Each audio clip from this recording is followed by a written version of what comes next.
ಇವತ್ತೊಂದು ದಿವಸ ಫ್ಲಿಪ್ಕಾರ್ಟಿಂದ ನನಗೆ 2 ಆರ್ಡರ್ ರಿಸೀವ್ ಆಯಿತು. ಡ್ರೈ ಫ್ರೂಟ್ಸ್ ಮತ್ತು ಸೀಡ್ಸ್ಗಳನ್ನ ಹಾಕಿಡೋದಕ್ಕೆ ಒಂದು ಸ್ಪೈಸಿ ಸೆಟ್ ಬಾಕ್ಸ್ ಬೇಕಿತ್ತು ಅಂತ ಹೇಳ್ಬಿಟ್ಟು ಫ್ಲಿಪ್ಕಾರ್ಟಲ್ಲಿ ಆರ್ಡರ್ ಮಾಡಿದ್ದೆ. ಕ್ವಾಲಿಟಿ ಮಾತ್ರ ತುಂಬಾನೇ ಚೆನ್ನಾಗಿದೆ. ಸ್ಟೀಲ್ ಬೇಸ್ಡ್ ಆಗಿರೋದ್ರಿಂದ ತುಂಬಾನೇ ಹೆವಿ ಆಗಿ ಹಾಗೆ ಪ್ರೀಮಿಯಮ್ ಆಗಿ ಕಾಣಿಸುತ್ತೆ. ಸ್ಟೋರ್ ಮಾಡಿ ಇಟ್ಟಾಗ್ಲೂ ಒಂಥರ ಅಟ್ರಾಕ್ಟಿವ್ ಆಗಿ ಕಾಣಿಸುತ್ತೆ. ನನಗೆ ಒಂದು 2-3 ವಾಟರ್ ಬಾಟಲ್ಸ್ ಬೇಕಿತ್ತು ಅಂತ ಹೇಳ್ಬಿಟ್ಟು ಇದನ್ನ ಫ್ಲಿಪ್ಕಾರ್ಟಿಂದಾನೇ ತರಿಸಿದ್ದೆ. ಇದ್ರದ್ದು ಏನಾದರೂ ಲಿಂಕ್ ಬೇಕು ಅಂತ ಹೇಳಿದ್ರೆ ಲಿಂಕ್ ಅಂತ ಕಾಮೆಂಟ್ ಮಾಡಿ, ನಾನು ನಿಮಗೆ ಲಿಂಕ್ ಶೇರ್ ಮಾಡ್ತೀನಿ. ಆಲ್ರೆಡಿ ಒಂದು ಒಗ್ಗರಣೆ ಡಬ್ಬಿ ಇತ್ತು, ಅದರಲ್ಲಿ ನಾನು ಸಾಸಿವೆ ಜೀರಿಗೆ ಒಗ್ಗರಣೆಗೆ ಹಾಕುವಂತ ಪದಾರ್ಥಗಳನ್ನೆಲ್ಲ ಫಿಲ್ ಮಾಡಿ ಇಟ್ಕೊಂಡಿದ್ದೀನಿ. ಅದ್ರ ಲಿಂಕ್ ಸುಮಾರಷ್ಟು ಚೆನ್ನಾಗಿ ಕೇಳ್ತಾ ಇದ್ರಿ, ಅದು ನಾನು ಆಫ್ಲೈನ್ ಅಲ್ಲಿ ಬೈ ಮಾಡಿದ್ದು. ಹಾಗಾಗಿ ಅದ್ರ ಲಿಂಕ್ ಇಲ್ಲ. ಇನ್ನ ರಾತ್ರಿ ಊಟಕ್ಕೆ ರಾಗಿ ಚಪಾತಿ ಜೊತೆ ಕಾಬೂಲ್ ಕಾಳಿನ ಪಲ್ಯ ಮಾಡೋಣ ಅಂತ ಹೇಳ್ಬಿಟ್ಟು ಮೊದಲು ರಾಗಿ ಸರಿ ಇಟ್ಕೊಳ್ತಾ ಇದ್ದೀನಿ.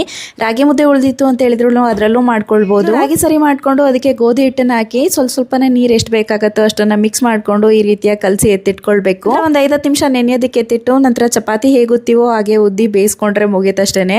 ರಾಗಿ ರೊಟ್ಟಿ ತಿನ್ನಲ್ಲ ಅಂತ ಅಂದವ್ರಿಗೆ ಈ ರೀತಿಯಾಗಿ ಟ್ರೈ ಮಾಡಿ, ತುಂಬಾನೇ ಇಷ್ಟಪಟ್ಟು ತಿಂತಾರೆ. ಕಾಬೂಲ್ ಕಾಳಿನ ಪಲ್ಯ ರೆಸಿಪಿನ ನಾನು ಆಲ್ರೆಡಿ ಶೇರ್ ಮಾಡಿದ್ದೀನಿ. ಹಾಗಾಗಿ ನಿಮ್ಗೆ ಏನಾದ್ರು ರೆಸಿಪಿ ಬೇಕು ಅಂದ್ರೆ ಫಸ್ಟ್ ಕಮೆಂಟ್ ಅಲ್ಲಿ ಪಿನ್ ಮಾಡಿರ್ತೀನಿ, ಚೆಕ್ ಮಾಡಿ. ನಾನು ಲಾಸ್ಟ್ ವಿಡಿಯೋದಲ್ಲಿ ಗ್ಲೂಕೋಸ್ ಟೆಸ್ಟಿಗೆ ಹೋಗಿದ್ದೆ, ಅದೆಲ್ಲ ಏನಾಯ್ತು ರಿಪೋರ್ಟ್ ಅಂತ ಕೇಳ್ತಾನೆ ಇದ್ರಿ. ಎಲ್ಲ ನಾರ್ಮಲ್ ಆಗಿದೆ ಈ ಸಲ. ಒಂಥರ ಖುಷಿ, ಏನು ಇನ್ಸುಲಿನ್ ತಗೊಳ್ಳೋ ಹಾಗಿಲ್ಲ, ಏನಾದ್ರು ಎಕ್ಸ್ಟ್ರಾ ಡಯಟ್ ಏನು ಫಾಲೋ ಮಾಡೋ ಹಾಗಿಲ್ಲ ಅಂತ ಹೇಳ್ಬಿಟ್ಟು. ಒಂದು ಟೈಮ್ ಇತ್ತು ಪ್ರೆಗ್ನೆಂಟ್ ಲೇಡೀಸ್ ಏನ್ ಇಷ್ಟಪಡ್ತಾರೋ ಅದನ್ನೇ ಮಾಡ್ಕೊಡ್ಬೇಕು, ಅದನ್ನೇ ಊಟ ಮಾಡ್ಬೇಕು, ಅವ್ರಿಗೆ ಇಷ್ಟ ಬಂದಿ ತಿನ್ಲಿ ಅಂತ ಹೇಳ್ಬಿಟ್ಟು. ಡಾಕ್ಟರ್ ಹೇಳೋದು ಈ ಟೈಮಲ್ಲಿ ನಾವು ಒಳ್ಳೆ ಡಯಟ್ ನ ಫಾಲೋ ಮಾಡೋದ್ರಿಂದ ಮಗು ಆರೋಗ್ಯಕ್ಕಾಗ್ಲಿ ನಮ್ಮ ಆರೋಗ್ಯಕ್ಕಾಗ್ಲಿ ಎರಡೊಂದು ತುಂಬಾನೇ ಒಳ್ಳೇದು.